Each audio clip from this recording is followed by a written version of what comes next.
carry concealed weapon permit. Oh, interesting. Isn't that interesting? So basically, there's two sets of rules, right? Right. The little people should not have guns. Right. But big people in the Senate should have guns. Right. So I'm going to vote and say, I'm going to take away your guns. At the same time, I have a CCW. I have one in my pocket because I got to be strapped. You guys can all go fuck yourself, right? And I'm thinking, oh my God, what a fucking hypocrite. It's one thing that I hate you because you're anti-guns. It's another thing that you're carrying a gun and I'm not allowed to. Mm-hmm. What the fuck, right? So I already hated her. This was back in the early 90s, right? Mm-hmm. And it went on and on and on. She was one of these people that was on during the 1998 Clinton thing. She was on CNN every day going, I don't see any evidence. Why are we even talking about this thing? And I was like, what a bitch, right?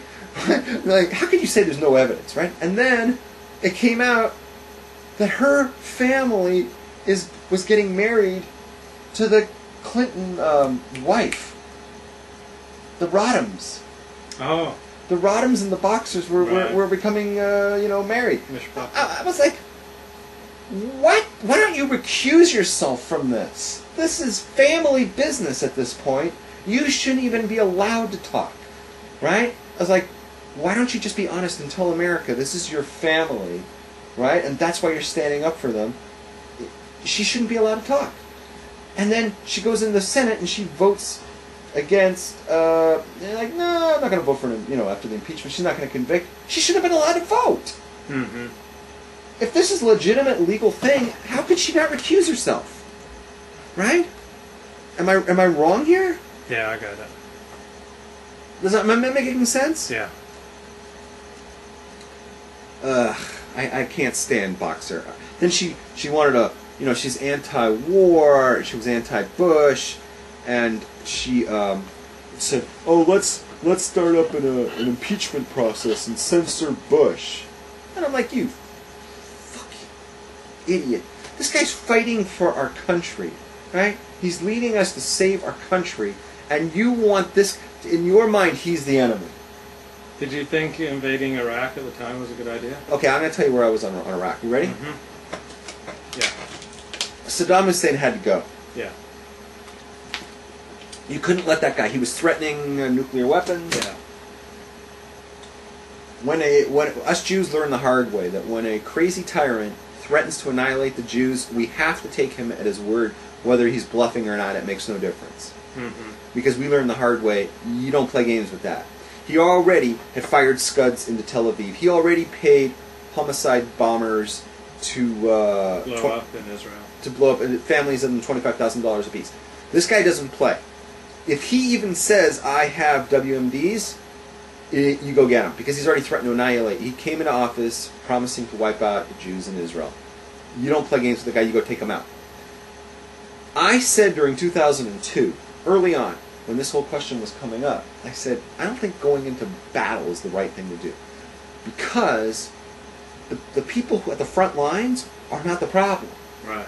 The guys he sends out there are just the poor schlubs who don't want to get killed by him and his goons, so they get put in a tank.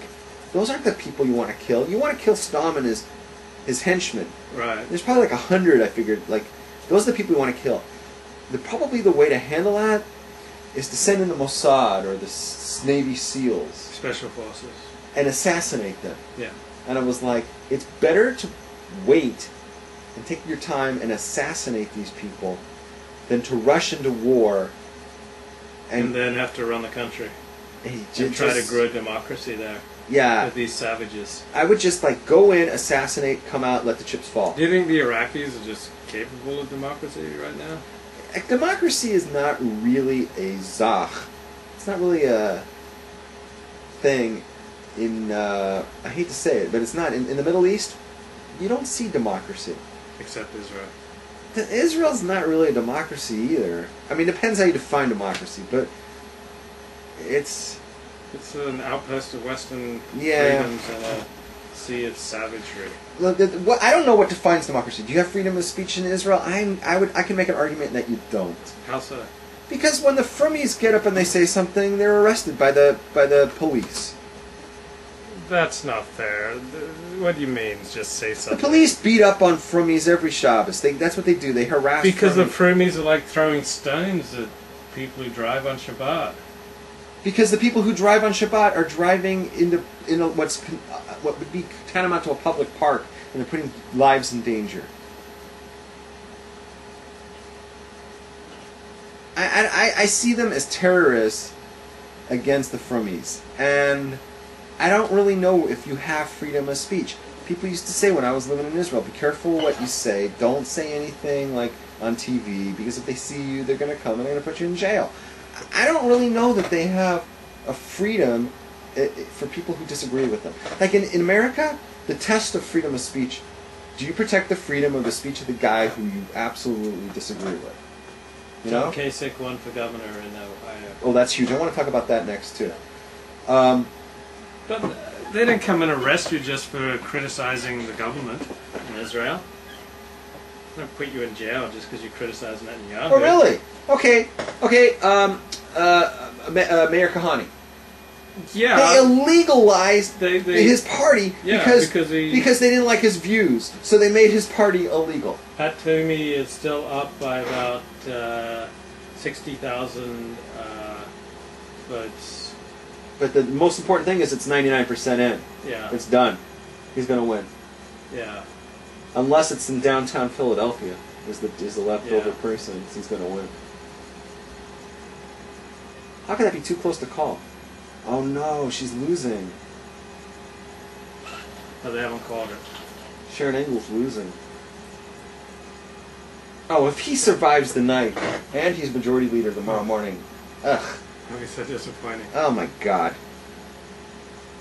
So you're upset when they criminalized Kahana's political party? Oh yeah, I want to talk about that. Yeah. Yeah, they criminalized his political party. You're going to tell me they have freedom of speech, but if you make a political party that we don't like, it's illegal. Can you imagine in America if we said the same thing, like, oh, you know what? We're not real happy with the Tea Party, so if you align yourself with that, you're out. You know, no more Tea Parties. That's like suppressing freedom of the speech. That could never happen in America. They're going to say, what about Joe McCarthy? You know, but you see what I'm saying? So I don't really know that Israel is a true democracy. Do you really have freedom of the speech there? I don't know. What were you going to say about John Kasich? Oh, this is something I wanted to talk about tonight, was the importance of winning governorships and legislatures across the country.